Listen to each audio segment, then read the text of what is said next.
নামাজে সূরা মিলানোর সঠিক নিয়ম।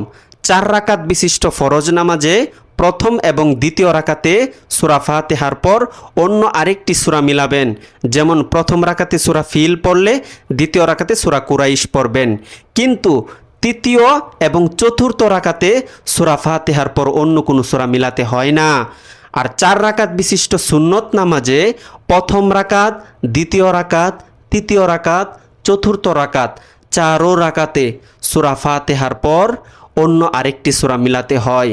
যেমন প্রথম রাকাতে যদি আপনি সূরা ফাতিহার পর সূরাতুল ফিল পড়লেন, দ্বিতীয় রাকাতে আপনি সূরা ফাতিহা পড়ে সূরা কুরাইশ পড়লেন, তৃতীয় রাকাতে আপনি সূরা ফাতিহা পড়ে সূরা মাউন পড়লেন, চতুর্থ রাকাতে আপনি সূরা ইখলাস পড়লেন।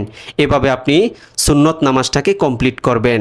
আপনার একটি শেয়ারে হতে পারে কারো সারা জীবনের জন্য নামাজ ঠিক হয়ে যাবে, আপনি সারা জীবন সওয়াব পাবেন। তাই ভিডিওটি শেয়ার করে দিবেন ইনশাআল্লাহ।